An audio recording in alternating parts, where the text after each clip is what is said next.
You said if you caught her, you would divorce her. I did. Now do it! Do it now! Now! I will deal with you. Hey. I will. I know I will. Just I will. I will. I will deal with you now. I will. Hey, Christiana, hold on. Christiana, put that down. Put that.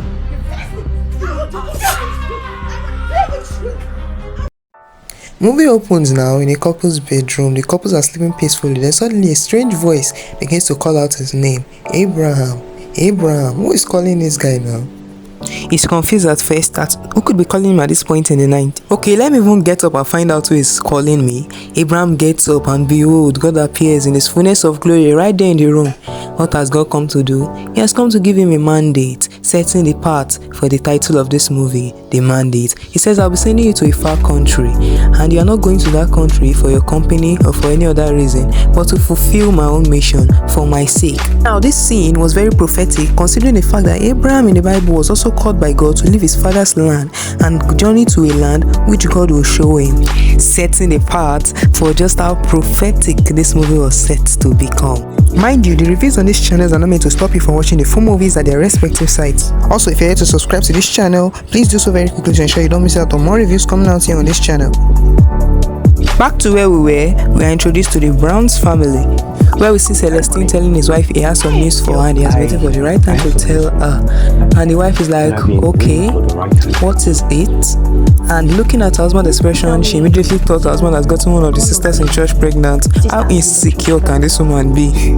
Celestine finally breaks the news to her. It is about our cross posting. The Lord has finally done it. And the wife is like, yes, finally. Oh my God, she's already fantasizing. Where is it?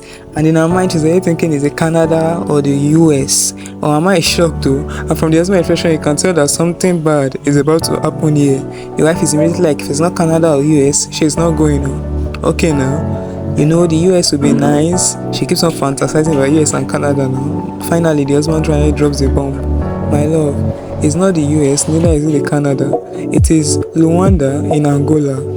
And mama first don't face so. The wife is like, Lu what? Lu waiting be Luanda. Wait, did you just say Luanda? And she's like, hey, Celestine, not only they post going to Luanda, me and you are not going to Luanda together. You are the only one being posted there. This moment highlights the conflict between divine calling and personal desire, showing us the importance of unity in fulfilling God's mandate. Elsewhere, we see Pastor Abraham working on his own when Bro James Okafor approaches him. And after much acquaintances, Bro James Okafor finally makes his reason known why he came to see the pastor. He begins, Pastor, I want to follow you. Like, I want to serve under you. I even want to carry your Bible. Pastor Abraham, not fully understanding what the brother is up to, was like, have you joined the protocol team? It's like, no, Pastor, this is not protocol. God has sent me to serve under you, Pastor. I feel it as a calling, and I must go everywhere you go, Pastor. This scene immediately brought to my remembrance the story which unfolded between Elisha and Elijah in the Bible. It was a kind of relationship that also been established in this scene. Kai, bad friends can be the worst things that can ever happen to a person in this world. Oh, I see Christiana and her friend Mary working together, and guess what Mary is advising Christiana on? She's actually advising Christiana to stay behind with the children and let her husband go all alone to Angola. Can you imagine what type of a friend this is? It even got to the extent where the children had to kneel and plead with their mom. Mommy, please, let's go to Angola with daddy. For where the woman no one here one, she no one here too. Her bad friend has corrupted her mind against going, so she's not going anywhere. All the while, her husband Celestine was just looking tired and confused. Like, what I feel do to make this woman follow me like this? Pastor Abraham and his wife Sarah has come to visit the family, and at this point I was finally thinking solution has finally come. Christiana can finally change her mind, but for where this woman is resolved, she is not changing her mind. She is not going to Angola. She's not going to Angola. Angola means no way. Soon after, we see Brother Okafor telling Pastor Abraham that his in-laws require that his wife come abroad to expand her dentistry career. This man's love for Pastor Abraham, to the extent that he was even considering letting his wife go alone first while he can catch up with her later, just to stay behind and stay with Pastor Abraham here. Can you see this kind of love? Somebody please type brotherly love. As always, Pastor Abraham advises him wisely. Brother James, abeg choose your family over divided priorities. Party is already going on now, as church members and acquaintances have come to send off Pastor James Okafor and his wife as they'll be traveling to San Diego. And this brother's advice was so hilarious. Our brother was like, pack enough garri for your travel, oh. Everybody's seen laughing. Pastor James praising his wife now, he's like, my wife will fry good dodo for me. Everybody once again burst into laughter. It was a really beautiful scene showing unity, after which Pastor Abraham prays for Brother Okafor and his wife. The Okafors arrive at San Diego in the USA as one big family and are welcomed by their in-laws. In a contrast, we see Celestine traveling all alone with no wife, no children, more like a bachelor who never got married. Finally, Celestine arrives in Angola and he is welcomed to office by this lady called Henrietta, who clearly is attracted to him at first sight. Elsewhere, Mary has reached Abraham and Sarah's house. Someone should tell me how she found her way there. At this point, I was saying, like, let this girl not come and corrupt Sarah's mind. But as we all knew now, Sarah was a strong lady who was deeply rooted in God, and nothing can move her. Like, no bad advice can change her mind. Just why they were still discussing now, just to see how God does these things, a phone call came through, and it was her husband calling Abraham. And guess what? He had a good news for them. To the shock of this Mary, this devil incarnate of a lady. Abraham shares the good news with his wife that all their dues to Houston in Texas is going to be paid fully by the company. They won't have to spend one dime out of their savings. And the wife is quick to put it on speaker. My husband, please repeat what you said. Let this my dear friend hear the testimony. Sarah is jumping in jubilation now, to the shame of the devil. Even Mary herself at this point could not hold her surprise, like she is wild. Back at San Diego now, the Okafors are in another depth of trouble as their visa is about to expire. The in-laws provide one solution by which they can remain in the country, and that is for them to do arranged marriage, according to how the brother pronounced it. Why was Mr. Okafor laughing though? My guess, the script was too funny for him and he just couldn't hold it any longer. He had to let the laughter out at that point in time. The Okafors refused to involve themselves in the ungodly practice of arranged marriage. The in-laws, fully enraged, sends them packing. This Henrietta lady has found her way to Celeste's office once again. And see the way she's blushing on full cheeks. Like, are you for real? Celestine, unaware of what the lady is up to, welcomes her in. Please come in. At times when a lady does good like this, you need to open your eyes well. She has already helped him secure a 5-star luxurious apartment. Are we sure this is going to go down without a price? Let's keep going now. Finally, she comes down to the big question. More like she wanted to know if the coast is clear. Come, why did your wife not come along with you? And Celestine tells her it's a long story, but she doesn't even fancy Angola for that matter, and she's not even sure she will get a job here in Rwanda. If it's not the US or Canada, my wife no dey go anywhere. Now how she did. And the Henrietta is like, I don't blame her. Person wey get something don't they know the value until they don't lose them. She also goes ahead to share her own experience that her husband also refused to come with her for cross-posting.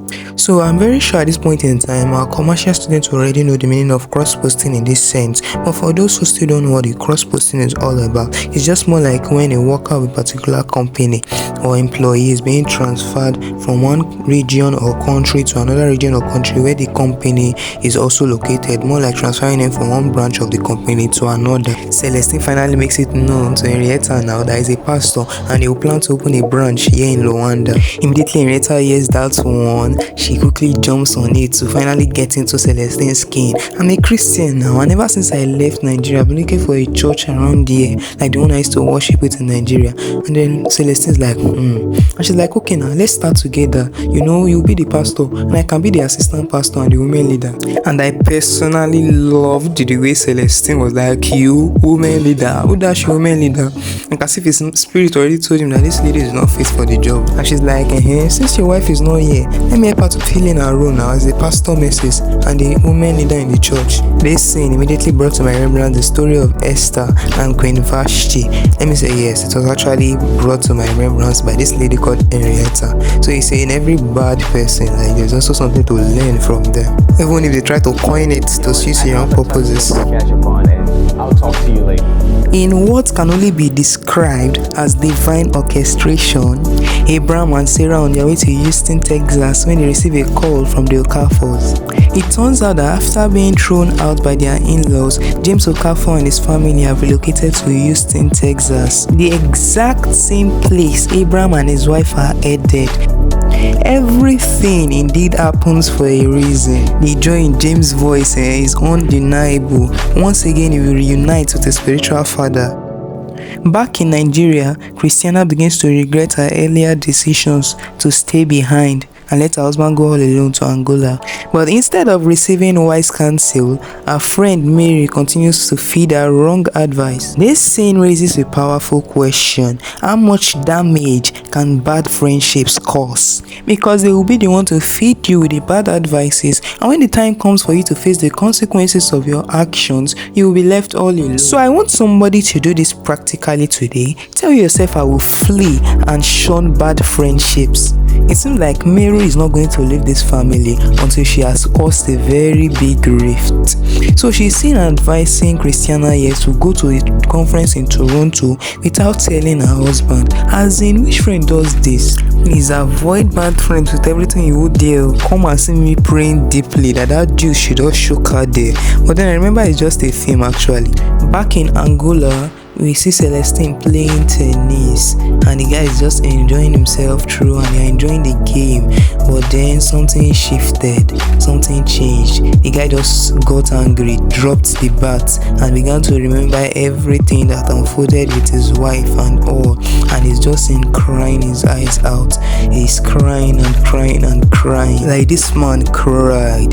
He wept to the extent that I began to cry with him. And then he raised one statement which truly touched me. He said, "Father, you joined us. If truly this is your mandate, please don't let this your mandate tear me and my wife apart." Though I felt this guy should have settled down and prayed more, committed his wife into the hands of God instead of just leaving. Back at Houston, a joyful reunion is taking place as both families are excited to meet one another once again. They are all so excited and you can see the excitement written all over their face. During this moment, Brother James Okafor introduces a new character, Sister Peace. According to Brother James Okafor, he says she's the lady who helped them when their in-laws threw them out.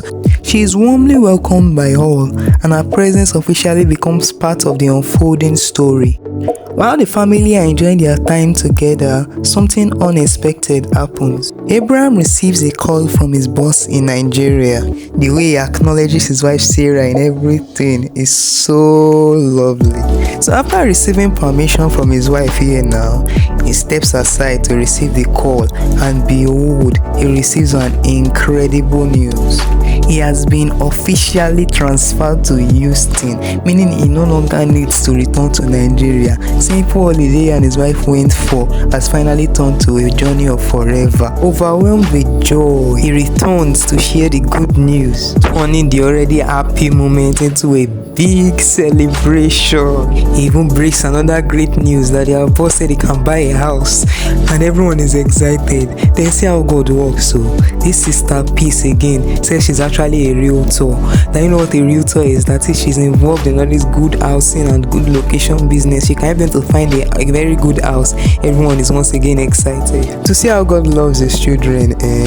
He brought Sister Peace along their way. That's to show everybody is actually important. Had it been Sister Peace never existed, how would they have seen a house so easily like this now?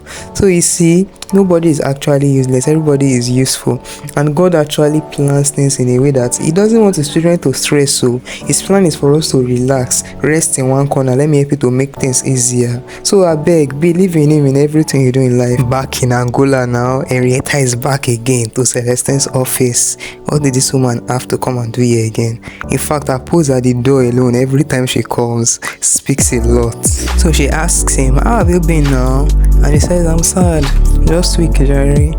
And she's like, what actually is the problem? Is it your boss or what happened? What's stressing you? Celestine said no, it's his wife who that's stressing him out.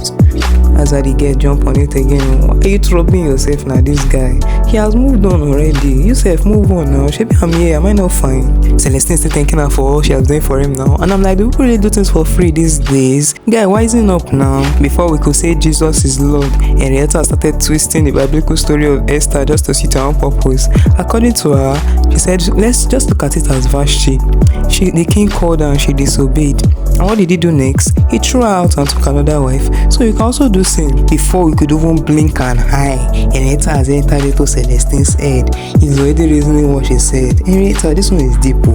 This is actually a ton of revelation that you just spoke of. Listen taught us that the devil understands the Bible, so we as Christians must study it to understand it deeper. Celestine lacked a deeper understanding of that biblical concept and easily was swayed. Back in Houston, Abraham and his wife Sarah have come to meet Pastor Steve and his wife. All their pastors in the church in our state. They have come to just brief them on what the Lord has done in their life and also receive some good advice from them. You see, one thing I love about this couple is the fact that they always go back to people higher than them for advice, to seek prayers, and I just love this couple all through the movie for that. So while they were discussing, Pastor Steve's wife asked, what about the children? And I especially love the way Sarah answered her. She was like, God has promised us. He has given us a promise and they shall fulfill it. This woman is indeed spirit-filled. You believe that this couple have been waiting on God for a child for years, and up till now they have no child. Yet they still believe in God. Their faith is unshaken, unwavering. So this thing naturally teaches us that no matter the situation, as far as God has given you that mandate, hold on to it tightly, because through it your blessings may come, your breakthrough may come, which you have been waiting for. Back in Angola, Celestine is sitting on the phone with his wife and he's just asking whether she's back from Canada, and his wife, as usual now, being the pepper body lady she is, you always know what to expect. More like this woman just love breaking the heart of her husband. She delivers another bomb. I'm located to Canada permanently next month and I'm taking the children along. The husband is confused, he is shocked, he doesn't even know what to say again. Reality begins to dawn on Christiana as she discovers her husband as a female assistant. This revelation deepens her regret now and begins to stir emotional tension. Finally, Henrietta has clearly had her way. I just want somebody to just declare to yourself here now. Say, I will not be Queen Vashti in the story. Say, I will not be replaced while I'm still alive. That proclamation is necessary, and I believe you all can see why. Abraham and his wife Sarah are seen discussing with Pastor Steve and his wife when suddenly this lady walks in and says there was a man on a wheelchair willing to see Pastor Abraham, and he said they knew each other from Nigeria and his name was Pastor David, and he was with his son David Jr. Okay, now Pastor Steve now tells the lady, okay, let him come in. Bring him in, paving the way for a new character introduction, and I am wowed. Mount Zion always have a divine way around introducing new characters. So Pastor David here happens to be played by none other than our very own Dimeji Bamiloye, and seeing him on that wheelchair alone brought a lot of emotional weight. From his facial expression, it is clear that Pastor David carries a deep emotional pain. Pastor David is faced with the consequences of his disobedience to God, and he's seen narrating his ordeal. Throwing it back, Pastor David used to have a happy family consisting of his children, and his wife, who was divinely played by Gloria Bamiloye, who is actually his wife in real life. Oh my God, at this point I had goosebumps all over. Well, now until something terrible unfolded. In a contrast, Pastor David has been given a mandate by God to plant churches in Rwanda, but due to pressure from his wife, he is forced to divert the funds to instead build churches in London, and this was his one big mistake which cost him everything. And when I say everything, I mean everything. David, I gave you a mandate, but the fear of your wife made you adjust it.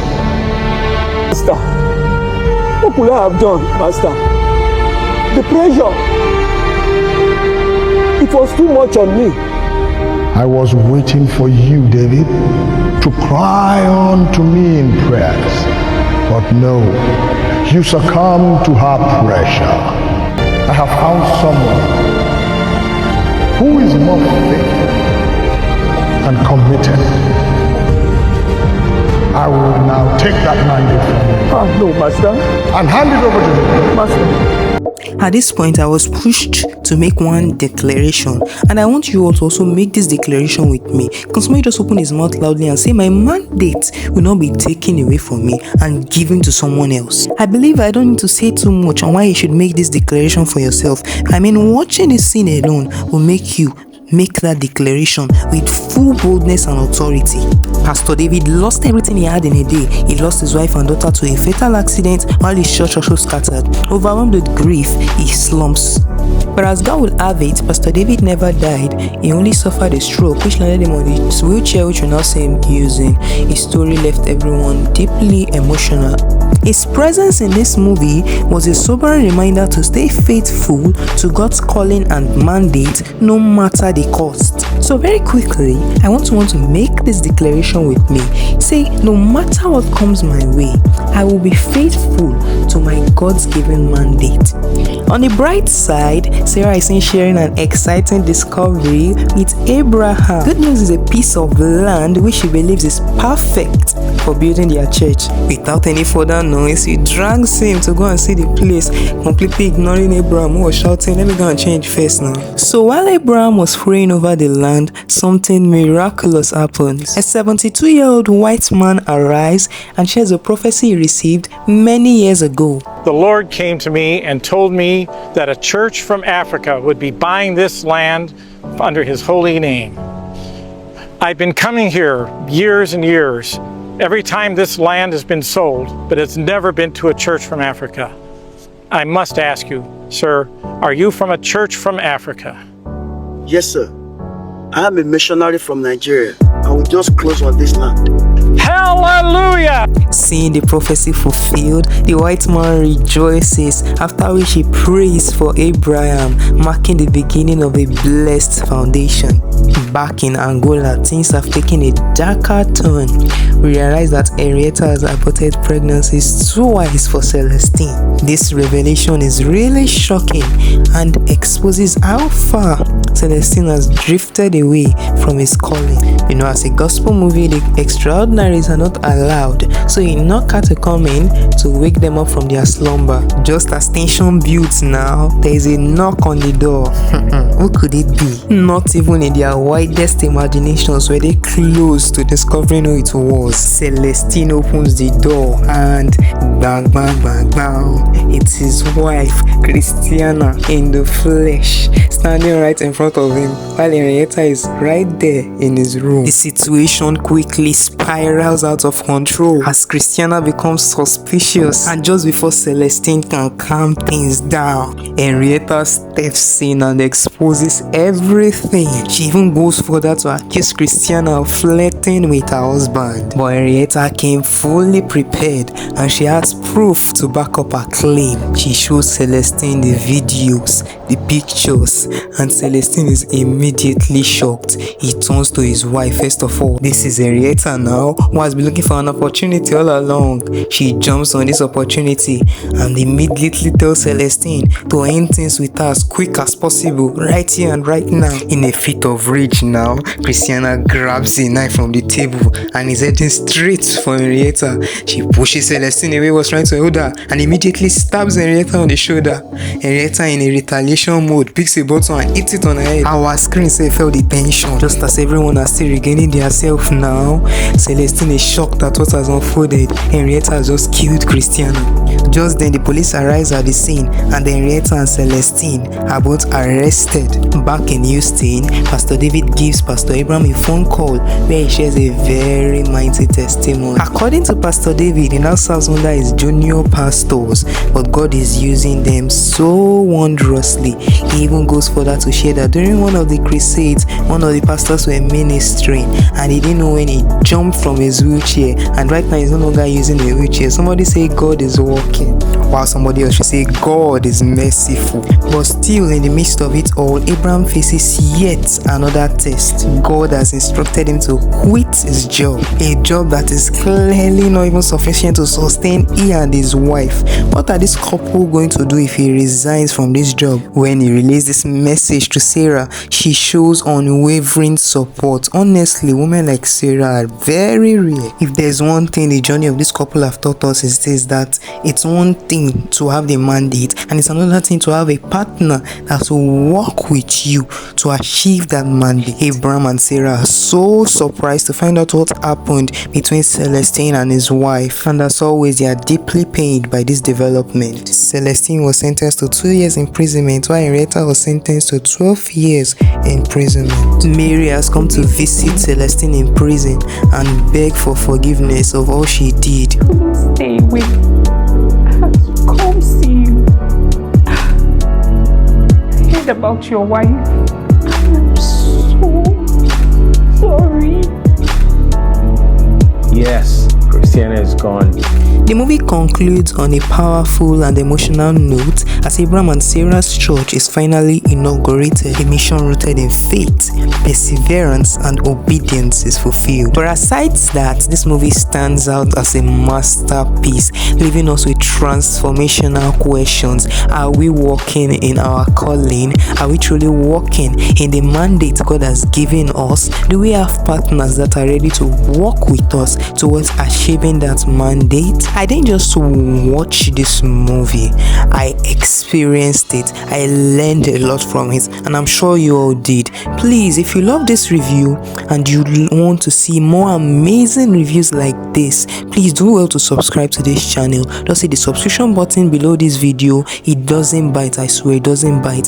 If other channels have lions, donkeys, or whatever is biting fingers, trust me, my subscription button doesn't bite. Please subscribe to this channel today to enjoy more amazing reviews like this. God bless you.